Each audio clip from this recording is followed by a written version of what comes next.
बच्चा पार्टी बच्चा पार्टी बच्चा पार्टी बच्चा पार्टी बच्चा पार्टी। शरारती तोता। एक हिरण घास के मैदान में हरी हरी घास खा रहा था।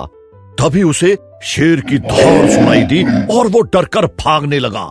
भागते हुए वो एक पेड़ के नीचे जा पहुंचा। पेड़ पर बैठा बंदर हिरण को भागते हुए देख रहा था और बोला, क्या हुआ हिरण भाई, कहां भागे जा रहे हो? बंदर की बात का जवाब देते हुए हिरण हांफते हुए बोला, भाई क्या तुम्हें दिखाई नहीं देता? मेरे पीछे शेर पड़ा है, मैं उसी से अपनी जान बचाकर भाग रहा हूँ। हिरण की बात सुनकर बंदर जोर जोर से हंसने लगा और बोला, कौन सा शेर, कैसा शेर, तुम्हारे पीछे तो कोई भी नहीं है। बंदर की बात सुनकर हिरण पीछे मुड़कर देखता है तो उसे शेर कहीं भी दिखाई नहीं देता। वो हैरान होकर बोलता है, अरे ये शेर कहाँ गया? तभी आसमान से उड़ता हुआ एक तोता आता है।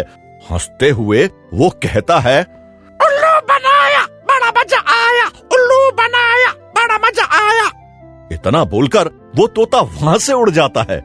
वो तोता दूसरे जानवरों की आवाज की नकल कर सकता था और वो इसी बात का फायदा उठाकर दूसरे जानवरों को हमेशा परेशान करता था और फिर उन पर हंसता था। तोते के जाने के बाद हिरण बंदर से कहता है, इस तोते की शरारत दिन पर दिन बढ़ती जा रही है, इसकी शिकायत राजा मोर से करनी चाहिए। बंदर हिरण की बात से सहमत हो जाता है क्योंकि बंदर भी तोते की शरारतों से बहुत परेशान था। वो दोनों जंगल के राजा मोर के पास जाते हैं और तोते की शरारत के बारे में सब कुछ बता देते हैं। उन दोनों की बात सुनकर मोर उनसे कहता है, इस तोते की शिकायत जंगल के सभी जानवर कर रहे हैं, इसका कुछ करना पड़ेगा। इतना बोलकर वो एक तरकीब सोचता है और उन दोनों से अपने साथ जंगल में चलने को कहता है। एक पेड़ के नीचे पहुंचकर मोर तो एक पेड़ के पीछे छुप जाता है और बंदर पेड़ की एक डाली पर एक जाल लगा देता है और हिरण उसी पेड़ के नीचे लेट जाता है। कुछ देर बाद उड़ता हुआ तोता वहां आता है। हिरण को देखकर एक बार फिर से तोते के मन में शरारत सूझती है, लेकिन जैसे ही वो तोता उस पेड़ की डाली पर बैठता है, बंदर के बिछाए जाल में फंस जाता है और अपने आप को बचाने के लिए सबको आवाजें लगाता है। तोता, मोर, हिरण और बंदर की आवाज में बचाओ बचाओ चिल्लाता रहता है। मोर और बंदर पेड़ के पीछे छुपकर तोते को देख रहे थे।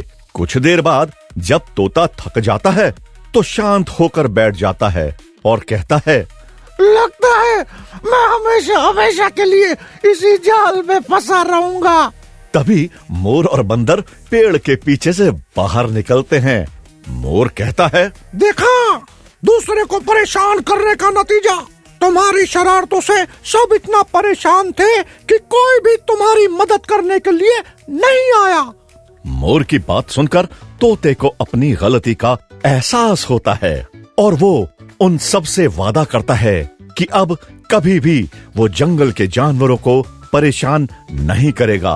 तोते की बात सुनकर बंदर उसे जाल से आजाद कर देता है।